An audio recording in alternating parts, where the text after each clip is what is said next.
আজকে sorry for কষ্ট দিলাম। বলছি দাদা, কেমন আছেন? আরে বেঁচে কেন আছেন? ভালো করে থাকুন। বলছি হ্যাঁ, চলুন। আপেরই আপনার মহিলা সাংসদ তার যেটা অভিযোগ উঠছে যে কেজরিওয়ালের আত্মসহায়ক ঋতু চক্র চলাকালীন তার পেটে লাথি মেরেছেন এবং তিনি অভিযোগ করছেন, কি বলবেন? দেখুন, কেস হয়েছে কোর্টে, তদন্ত চলছে, সেন্সিটিভ ম্যাটার আছে। আমার মনে হয় বিষয়টা সিরিয়াসলি দেখবেন আদালত। আর এই ধরনের ঘটনা বা এই ধরনের অভিযোগটা খুবই গুরুত্বপূর্ণ বা সিরিয়াস, এটা ওইভাবে দেখা উচিত। বাকি আদালত সব দেখছে। দাদা, হাওড়ার উলুবেড়িয়ায় জাতীয় সড়কের পাশে পোস্টার, মুখ্যমন্ত্রী এবং অভিষেককে গাড়ি ধাক্কা দিয়ে খুন করার হুমকি দেওয়া হচ্ছে পোস্টার। নিজেরা পোস্টার লাগিয়ে এখন খবর তৈরি করছে, কেউ খবরই রাখে না। ওনার পিসি ভাইপো কোথায় যাচ্ছেন, তার পাবলিক তার ভাষণ শুনতে আসে না। লোকেরা, পার্টির লোকেরা অ্যাক্টিভ নয়। তারা দক্ষিণ বাংলা ধরে দেখুন তাদের এমপিদের বিরুদ্ধে পোস্টার করছে। আমি কাল আরামবাগে ছিলাম, প্রচার করছিলাম, সেখানে শুনলাম আগের এমপিকে টিকিট দেওয়া হয়নি, তো তিনি পার্টি অফিসে তালা মেরেছেন তার লোকেরা। এখন টিএমসি নিজের পার্টির লোকেদের লড়তে পটাতে মিটিং ভোট শেষ হয়ে যাবে। সেজন্য এখন টিএমসি কে আর কেউ নিয়ে ভাবছে না। সারা দেশে 400 পার কি করে হবে, ওঠে হচ্ছে প্রশ্ন, ওঠে হচ্ছে চর্চার বিষয়। দাদা, অভিষেক বন্দ্যোপাধ্যায় ধনিয়াখালীতে সভা এবং ওই সভা থেকে তিনি বলছেন যে যদি ধনিয়াখালী থেকে 30-35 হাজার ভোটে রচনা ব্যানার্জি জেতেন তাহলে পরে ওই এলাকায় 50 কোটি টাকার কাজ হবে গ্রামীণ সড়ক যোজনা। এর আগে দনিয়াখালীর এমএলএ বারবার এরকম করে গুন্ডামি করে জিততেন। গত 19 সালের নির্বাচনে ওখানে সভা করতে রাজি ছিল না, আমাদের লোক সংগঠন ছিল না। আমার লোকেদের বলেছিলাম যে মাইকটা টাঙিয়ে দিয়ে তোমরা চলে যাও, আমি সভা করছি, এবং তাই হয়েছে। কয়েকজন মহিলা সামনে বসেছিলেন, পুরো ফাঁকা মাঠ ছিল, মাইক ছিল, আমি ভাষণ দিচ্ছিলাম।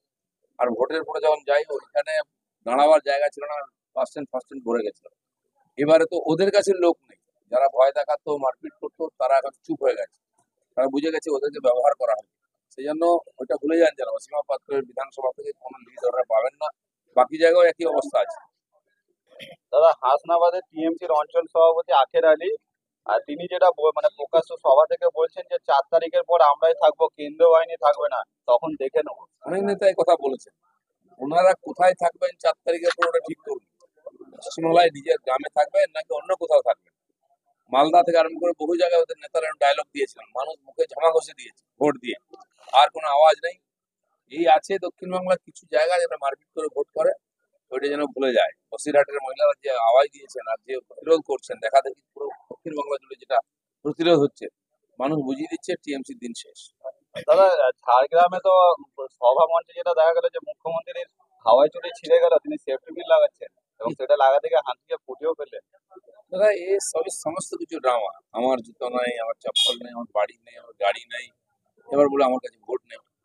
এইসব সিম্প্যাথি ভোট করে দিন জিতে এসেছেন, এইসব দেখে মানুষ দেখলো যে এই করতে করতে আমাদের কাছ থেকে সব কেড়ে নিল, ওদের সব আছে।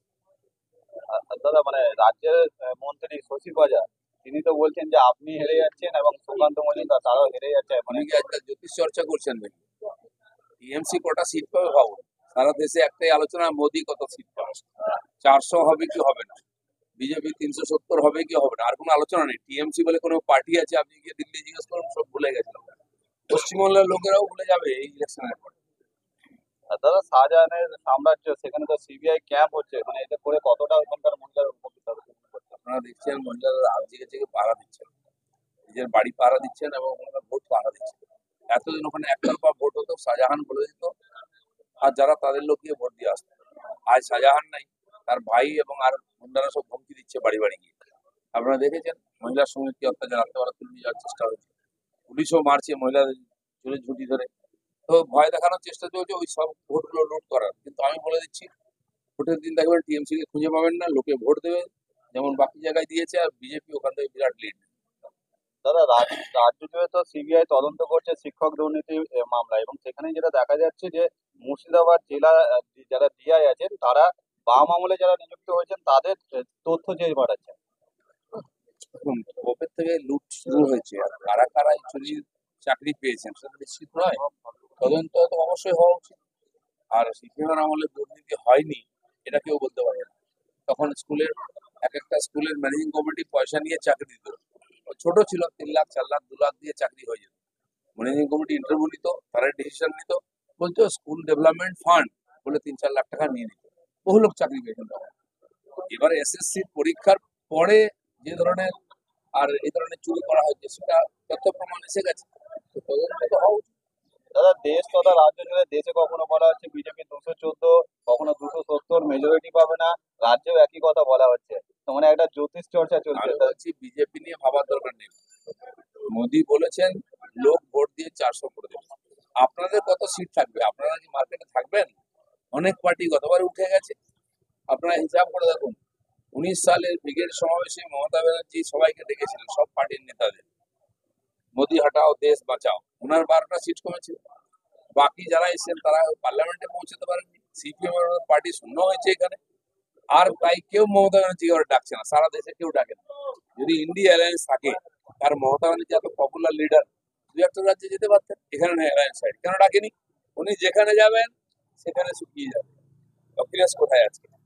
লালু প্রসাদের ছেলে উদ্ধব ঠাকরে, যাদের মাথায় হাত দিয়েছেন, হয় তারা জেলের ভাত খাচ্ছে না রিটায়ার্ড হয়ে গেছে। দাদা আপনি তো রাজ্যের বিভিন্ন জায়গায় ইতিমধ্যে আবার প্রচার শুরু করেছেন। তো মানে ভোট খাওয়ার রাজনীতিকে দিলীপ ঘোষ কি মনে করছে, তৃণমূল কটা পাবে রাজ্যে? এরকম কোনো মার্কেটেই নেই এখন, তাই ভয় দেখাবার চেষ্টা করছে। কটা পাবে?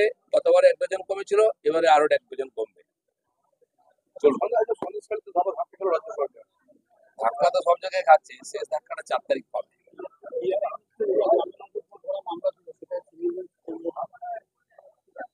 বর্ধমান শহরের বুকে সর্বপ্রথম exclusive Indian furniture Bardhaman furniture, যেখানে রয়েছে এলডা শপি এবং আইকন শপি, যেখানে এলেই সহজেই পেয়ে যাবেন উন্নত মানের অত্যাধুনিক ফার্নিচার সামগ্রী। ঠিকানা বালিঘাট, জিটি রোড, নবাবহাট, পূর্ব বর্ধমান। যোগাযোগ 7001416479। Bengal Fifth Hospital, the first fully NABH accredited multi-speciality corporate hospital with affordable and quality healthcare services. Have faith, Bengal faith. Dream life hospital, Raj college মোড়, জিটি রোড, পূর্ব বর্ধমান। সব রকমের চিকিৎসা খুবই কম খরচে করা হয়।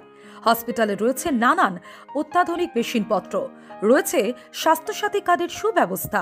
যোগাযোগ 7319525110।